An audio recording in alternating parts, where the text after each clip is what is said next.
ABP Ganga के पास धनंजय की रिहाई आदेश के डिस्पैच रजिस्टर की कॉपी भी है, वो भी हम आपको दिखाएंगे। लेकिन उससे पहले आपको दिखाते हैं, हमारे संवाददाता विवेक त्रिपाठी ने इस पूरे मामले की तमाम बारीकियों को समझने की कोशिश की है। जरा वो देखिए। धनंजय जेल से रिहा हो गया और अजीत हत्याकांड में उसकी गिरफ्तारी के, उसकी धरपकड़ के दावे करने वाली लखनऊ पुलिस हाथ मलते रह गई। इतने बड़े मामले में लखनऊ पुलिस से ऐसी लापरवाही की उम्मीद कतई नहीं थी। लगातार तफ्तीशें चल रही, लगातार उससे हम लोग जो सबूत हैं, जो साक्ष्य हैं, जुटा रहे हैं। और ये धनंजय सिंह जेल में थे। धनंजय सिंह जेल में किसी और मामले में अपना जमानत कटा के अंदर गए थे और हम लोग की प्रक्रिया में थे। हम लोग इनको वारंट भी लेने वाले थे। इससे पहले उन्होंने अपने मुकदमे में जमानत करा ली है। उससे हमारे मुकदमे पर कोई असर नहीं पड़ रहा है और हम लोग पुनः इनकी गिरफ्तारी करके इनको जेल भेजेंगे। फिलहाल लखनऊ पुलिस वहीं आकर खड़ी हो गई है जहां से शुरुआत की थी। अब धनंजय को पकड़ने के लिए लखनऊ पुलिस को नई शुरुआत करनी पड़ेगी। उनका स्ट्रेटेजिक फेलियर तो ही है, क्योंकि जिस आदमी को आप अभी जो शूट आउट हुआ था लखनऊ में और उसमें इनको वांटेड किया था आपने, और वो आदमी बाहर छूट जा रहा है, तो कहीं ना कहीं ये पुलिस की चूक है। ऐसा नहीं होना चाहिए था। समय से इनका वारंट दाखिल होना चाहिए था कोर्ट में, जिससे कि ये जो इनकी जमानत हुई है किसी पुराने मामले में गए थे जेल लेकर के और उस पर छूट गए, और पुलिस या तो इसे घोर लापरवाही मानेंगे या कहीं ना कहीं से कोई इनको प्रश्रय मिल रहा होगा। ये इन्हीं दोनों में से कोई एक चीज़ हो सकती है।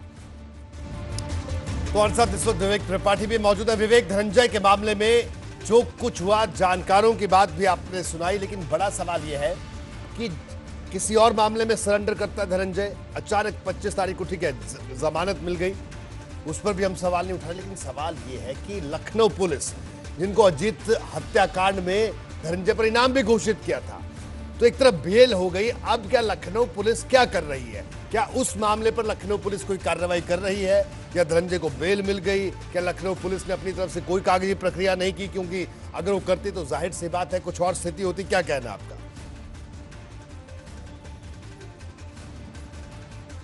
बिल्कुल रोहित जी, लखनऊ पुलिस की स्थिति वही है, जब सांप निकल गया तब लकीर पीटती नजर आ रही है। जिस तरह से धनंजय के लिए तमाम दावे किए थे, यहां से लेकर जौनपुर और दिल्ली तक दबिश दी गई थी, उसकी धरपकड़ के लिए तमाम इंतजाम किए गए थे, टीमें लगाई गई थी पुलिस की, लेकिन धनंजय गिरफ्तार नहीं हुआ, उसको पकड़ा नहीं जा सका। उसके बाद जब धनंजय ने सरेंडर किया, तब यहाँ के पुलिस कमिश्नर ने यह कहा था कि हम जेल जाएंगे, बी वारंट लेंगे और उसको रिमांड पर लाएंगे।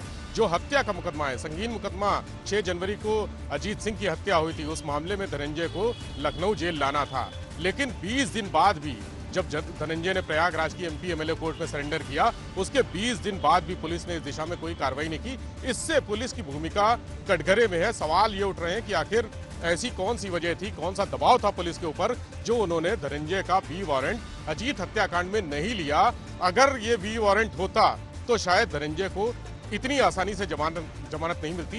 धनंजय को फतेहगढ़ जेल से लखनऊ जेल ट्रांसफर कर दिया जाता और इस पर मुकदमा आगे जो चलता, जो अजीत हत्याकांड में, उसमें मुकदमा चलता और सुनवाई होती। उसके बाद धनंजय का इतनी आसानी से जेल से बाहर आना मुश्किल था। एक सबसे और महत्वपूर्ण बात है कि ये जो पूरी स्क्रिप्ट है, जो पूरा ड्रामा है, जो शुरू से अंत तक हुआ, अजीत हत्याकांड में धनंजय का नाम आया, पुलिस ने उसको गिरफ्तार करने के लिए दबिश। बिल्कुल विवेक, तो ये तमाम बातें इस पूरे मामले में कटघरे में खड़ा करती हैं लखनऊ पुलिस।